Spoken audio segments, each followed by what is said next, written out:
ৰৈ ৰৈ বিনালে চিনেমাখন যদি হিন্দী আৰু ইংলিছ ডাবিঙত বনালে হয় তো আমাৰ অসমীয়া ফিল্ম ইণ্ডাষ্ট্ৰীত কিমান এটা প্ৰভাৱ আহিলে হয় এতিয়া বৰ্তমান গোটেই পৃথিৱীৰ মানুহ বৰ্তমান আমাৰ ফালে আছে, জুবিনদাৰ ফালে আছে, অসমৰ ফালে আছে, চাই আছে।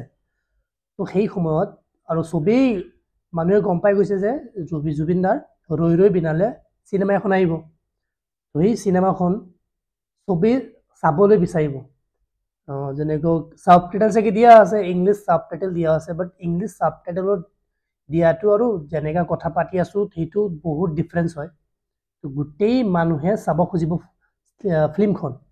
ভাৰতবৰ্ষৰ পৰা লৈ গোটেই ছিংগাপুৰৰ মানুহ য'ত আমাৰ জুবিনদা হেৰালোঁ সেইখন জেগাৰ মানুহ গোটেই পৃথিৱীৰ মানুহে চাব চেষ্টা কৰিব মুভিখন, চিনেমাখন।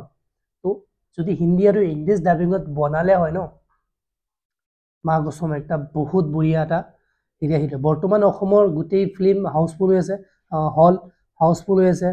মই ইয়াত দিনাখন মই বাৰে বাৰে চাই আছিলোঁ যে বুক মাই শ্ব'ত কেতিয়া আহিব নটিফিকেশ্যন দিয়া আছিলে।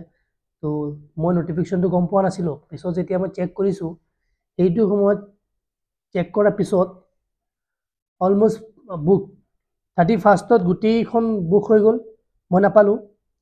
পিছত মানে টাইমটো মিলাব লাগে ন, সেইটো কাৰণে পিছত মই কি কৰিলোঁ, শনিবাৰে আছিলে, শনিবাৰে চালোঁ, এতিয়াও নাপালোঁ, শনিবাৰে পূৰা বুক হৈ আছে। মানে টাইমিংটো মিলাবৰ কাৰণে ইয়াৰ পৰা অলপ দূৰত হয়তো চিনেমা হলখন, তাত যাবৰ কাৰণে টাইম লাগি যায় আৰু বেংগলোৰৰ ট্ৰেফিক আৰু কি ক'ব আৰু।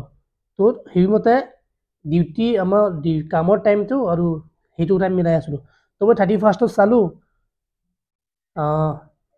যিবোৰ হল বহুত দূৰত হয় সেইবোৰতো যাবই নোৱাৰোঁ, বহুত দূৰ। যিবোৰ ওচৰত আছিলে ওচৰৰকেইটা গোটেইকেইটা বুক হৈ গ'ল। ৰাতিপুৱা আছে আপোনাৰ 9টা বজাত, 9:50 আছে, এইটো বুক হোৱা নাই, খালী আছে। বাকী যিটো ইভিনিং টাইমত 4:30, 7:30, 10:30 গোটেইকেইটা বুকিং। তো মই 31st নাপালোঁ। মই মানে স্ক্ৰীন শ্বেয়াৰ কৰি দিম, চাব পাৰিব। নাপালোঁ। তাৰপিছত মই 7:30 চালোঁ, পিছত মই নাপালোঁ। বেলেগ বেলেগ হলত বহুত দূৰত হৈ যায়, এইবোৰত অলপ খালী আছে, কিন্তু যিটো সোনকালে এইবোৰ খালী আছে, কিন্তু আমি সোনকালে যাব নোৱাৰে ডিউটি এৰি। চ' পিছত কিছুমান এনেকৈ হৈ গ'ল, ক্লিক কৰিলে নেদেখাই, অপেন হয়, মানে all ticket for the show' are sold, গোটেইবোৰ একদম চল্ড হৈ গ'ল, মানে চেল হৈ গৈছে বুকিং। তাৰপিছত মই গ'লোঁ শনিবাৰে চালোঁ, তাতো বুকিং হৈ আছে। মই কি কৰিলোঁ, মই বাক সুধিছোঁ যে বা যাব নেকি। যেতিয়া বাক সুধিলোঁ, বাক সুধি কেনে মই ইয়াত ৰিফ্ৰেছ কৰিছোঁ, বুক হৈ গ'ল। বা যেতিয়া ৰিপ্লাই দিছে, কনফাৰ্মেশ্যন ল'লোঁ বাৰ পৰা যে বা কেইটা বজাত যাব, 7:30 যাবা নে 10:30 যাবা। তো বায়ে ক'লে 7:30 চোৱা, জল্দি যাম, জল্দি আহি যাম। তো 7:30 বুক, আমি ওচৰৰ হল চালোঁ। ওচৰ হ'লেও মানে 12 কিলোমিটাৰ দূৰত হয়, আৰু বেংগলোৰৰ 12 কিলোমিটাৰ মিন কমচে কম 2-2.5 ঘণ্টা ৰাস্তা, এনেকুৱা ট্ৰেফিক হয়। তো সেই ৰিফ্ৰেছ কৰিছোঁ, লগে লগে বুক হৈ গ'ল। তো বাক ক'লোঁ মই 7:30 বুক হৈ গ'ল, এতিয়া নোৱাৰি।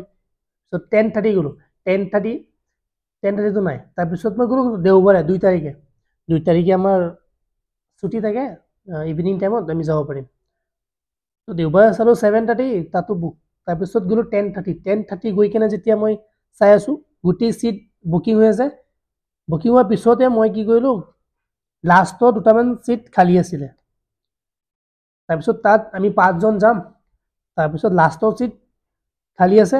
মই আকৌ বাই ক'লে যে 10:30 কৰি দিয়া। তো মই ৰিফ্ৰেছ কৰিলোঁ, মানে চিট বুক কৰি আছোঁ, বুক নহয়, কিবা হৈ গ'ল। পিছত মই ৰিফ্ৰেছ কৰিছোঁ, ৰিফ্ৰেছ কৰাৰ পিছতে চালোঁ যে এইকেইটা বুক হৈ গ'ল। তাৰপিছত আৰু কিছুমান খালী আছিলে, তো মই ইনষ্টেণ্ট জল্দিকৈ কৰি দিছোঁ, মই টিকেটকেইটা বুক জল্দিকৈ মই বুক কৰি দিছোঁ, বুক হৈ গ'ল।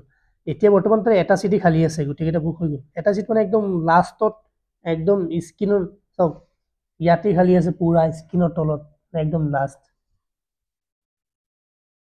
তো মই ভাবিছোঁ যদি আমাৰ ৰৈ ৰৈ বিনালে চিনেমাখন হিন্দী আৰু ইংলিছ ডাবিঙত বনালে হয়, তো কিমান এটা ইফেক্ট আহিলে হয় ৰৈ ৰৈ বিনালে চিনেমাখন, আৰু খাতাৰনাক ইম্পেক্ট এটা আহিলে হয় আমাৰ অসমীয়া ফিল্ম ইণ্ডাষ্ট্ৰীত, এটা বহুত হাই লেভেলৰ। আৰু চিনেমাখন যিটো ট্ৰেইলাৰ চালোঁ, মা কছম নেক্সট লেভেল লাগিছে। তো জুবিনদাৰ যিটো আইডিয়া, একদম তাগৰা আইডিয়া বনায়, হৰ এটা কামতে জুবিনদাই বঢ়িয়া বঢ়িয়া আইডিয়া দিয়ে। তো চিনেমাখন চাব যাম, আমি গোটেইবোৰ চাই আহিছোঁ। কাঞ্চনজংঘা চালোঁ, মিছন চাইনা চালোঁ, মাইমুন্না চালোঁ, চিকাৰ চালোঁ। চিকাৰততো মোক বহুত ভাল লাগিছে। এতিয়া চাম ৰৈ ৰৈ বিনালে, যিটো জুবিনদাই বেলেগ নেক্সট লেভেলৰ এক্টিং কৰিছে। তো ইমানে জয় জুবিন দা আৰু জুবিন দাৰ ন্যায় পাব লাগিব জাষ্টিচ ফৰ জুবিন দা ন্যায় পাব লাগিব নহলে জুবিন দাৰ যদি জুবিন দাই ন্যায় নাপায় তেনেহলে 2026ত আমি কাকো ঘেণ্টাও খাতি নকৰো